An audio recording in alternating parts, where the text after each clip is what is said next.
if there's maybe a high schooler out there who's like, I really want to take this CTE class, but it kind of sucks. We've all heard the numbers around the manufacturing talent pipeline. Several million jobs by 2030 going unfilled. You have these student groups coming through that SME has facilitated at the trade shows, and that's great. Yeah. It's fabulous. How does Prime work? Like you mentioned, 120 schools in 25 different states. What are some of the successes that you've seen? And just get like, what is Prime? How does it work? Yeah. Well, that's a great question, and I could talk about Prime all day, so I'll try to keep it high level. But Prime's an acronym. It stands for Partnership, Response, and Manufacturing Education. And probably the most important part is the P. We've all heard the numbers around the manufacturing talent pipeline deficit. I think we're talking several million jobs by 2030 going unfilled. And with the national dialogue around reshoring manufacturing jobs, that number is only going to grow. So the partnership is important because we know we can't do it alone. The SME Education Foundation is just that. We're a singular foundation. We need partners. We know it's going to take a broad coalition to address the numerous and diverse challenges faced by manufacturing in this country. Specifically, we've gotten away from career and technical education programs in the secondary setting. So where there used to be metal shop in high school, those have been abandoned. Actually, it's funny. I walked into a high school about this time last year. We were showing some prospective partners through an existing Prime program in Edwardsburg, Michigan. And one of the senior projects that they were just wrapping up, or is just finished, was restoring an old manual lathe. And the plaque on the lathe said U.S. Navy 1942. That, before Prime came into that school, that was their CTE program. So the need is there. So with our partners, we build out comprehensive manufacturing education programs based on what the manufacturers in those communities need. So we start with a workforce needs assessment. So looking at what are the unfilled jobs? What are the manufacturers making? What industry recognized credentials and certifications do the manufacturers place a value on when they hire? And all of that, in partnership with our colleagues at Tooling USME, we build out a comprehensive curriculum plan supported by industry relevant equipment. Technologically relevant is also important. So we're not teaching on old donated equipment. It's all brand new. It's all supported by great equipment manufacturers and used in the manufacturing setting in those communities. We support the teachers. So we talked about manufacturing evangelists. We like to think Prime instructors are just that. Every day these students are working with people that are knowledgeable about manufacturing, that are excited about manufacturing, and see the potential that Prime can offer for these students. So training the teachers is really important. When we think about Prime program design, and Sarah, I think I shared this example or this analogy with you, Prime is like a superhighway. the SME Education Foundation is going to help the school build this highway. But what's important is the ramps. Those off-ramps to the workforce are going to be different. I like to brag about our program because I think it's a really great program, but it's also highly effective. So 91% of the students that go through an SME Prime program are going to pursue careers in manufacturing, which is pretty darn cool. And it should be exciting for all of us. But of those 91%, they all take different ramps to the workforce. And so we build the highway. The teacher and the students will help give the materials and the supplies, the sheet metal, the electrical components. They're going to build the car. And it's up for the student and the instructor to drive that car to the ramp to the workforce that's best for them. About a third of our students pursue careers in manufacturing through a post-secondary setting, a 4-year program. Another 20 or so percent through community colleges or trade schools. Another third through apprenticeships.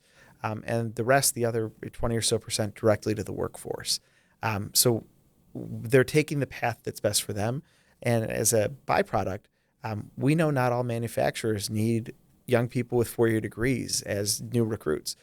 So we're going to meet the manufacturers where they're at in terms of their workforce needs. And we're going to support the students with their career ambitions on the most effective path to their prosperous career.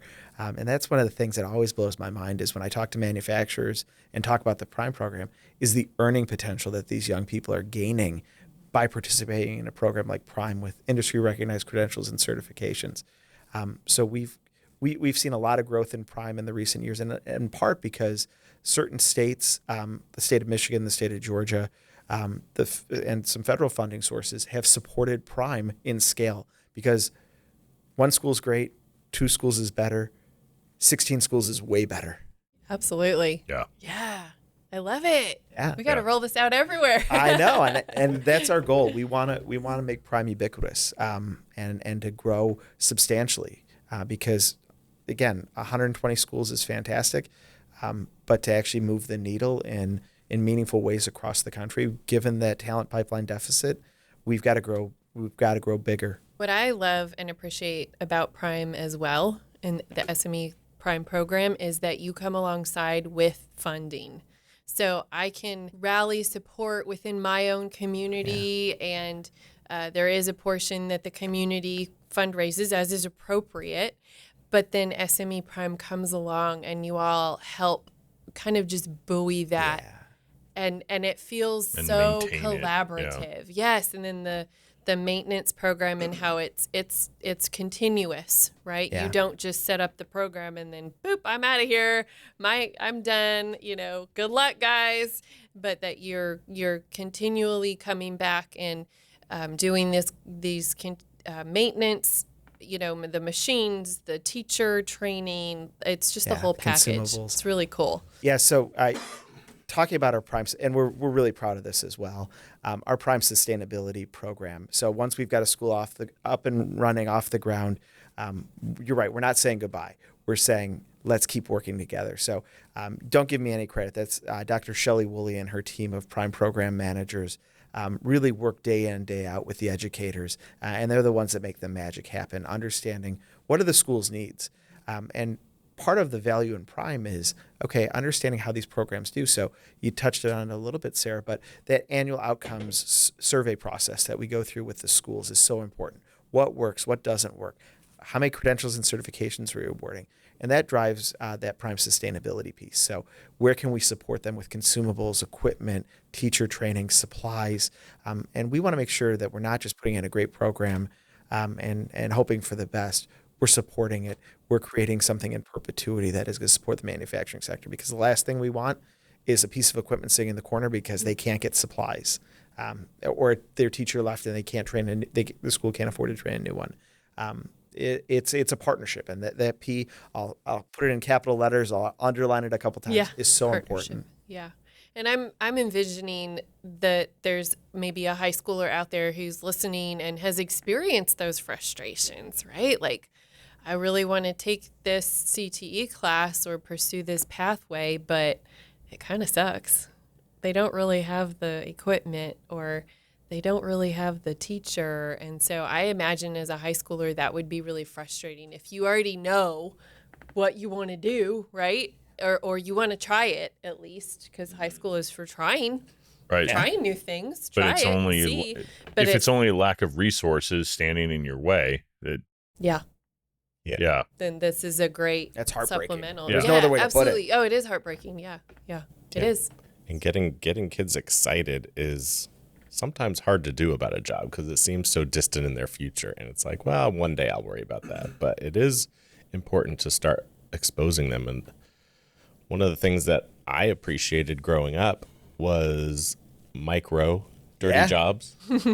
You get to see all kinds of different jobs, and he goes in there and shows you how it's done and the kind of technical skills and knowledge that it takes to do something that you take for granted as a teenager, especially, but even as adults, you're like, yeah, manufacturing, whatever. That's kind of boring. You just sit there, work a machine or whatever. But if he gets in there and shows you the details of it and shows you how it's done, it makes it come alive. And that's what I really enjoyed. I think the kids coming to manufacturing day and seeing our shop or going through your program, they get to see that, like, the hands-on, the practical experience. Going through Lockheed and seeing the F-35 jets flying above you, like, that is what gets you excited, is seeing the end result and what it produces and the skill that it takes.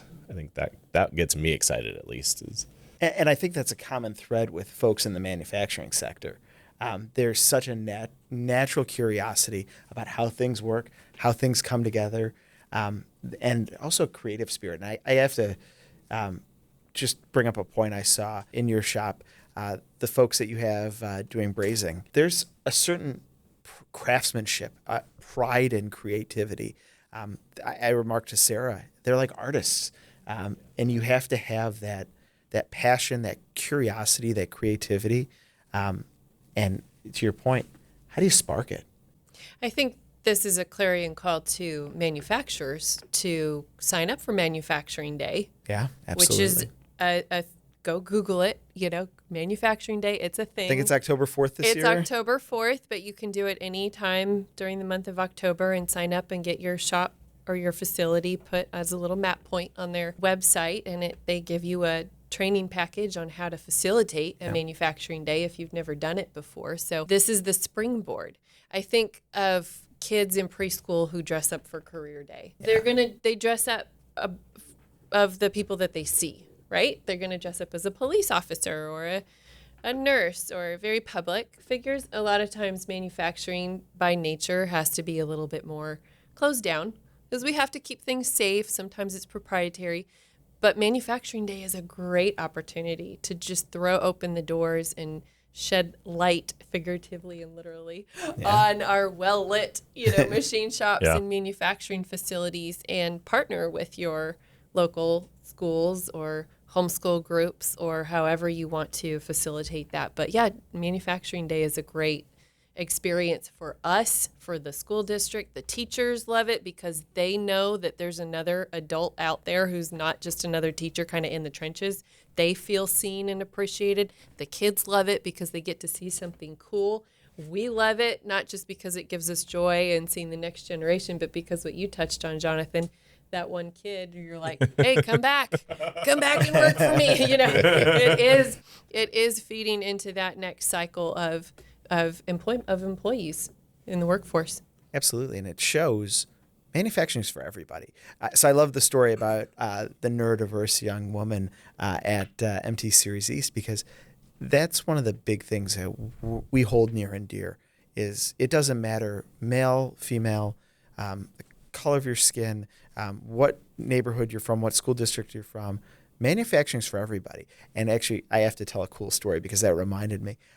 We have a partner, Mitsubishi Electric Automation, has funded a scholarship specifically for neurodiverse students. Love that. And that's just one segment of our future colleagues in manufacturing. By expanding that access and showing, hey, you're not just going to have a great career in manufacturing, you're going to enrich in the entire manufacturing community. That's pretty cool when you can see that there's a pathway for me. Absolutely. I love that. Everything we use is manufactured. I think you talked about that today, but I remember in business school, they'd show you a pencil and then they tell you all the steps that it takes to get that pencil into a store for you to buy. And it's overseas, it's here, it's there, it's the eraser, it's the little piece of metal, it's the lead inside, it's the wood and the paint. Everything. It's such a process for something that costs you 10 cents. Yeah. And that's just a pencil. Pencil, the water bottle, this table, the clothes we wear. It's all manufactured.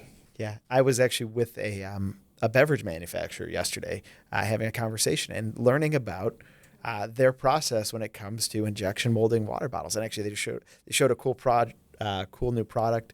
It's a water bottle without a label. The label's injection molded onto the bottle. It's like, that's pretty darn cool. Yeah. So think about how much waste that saves.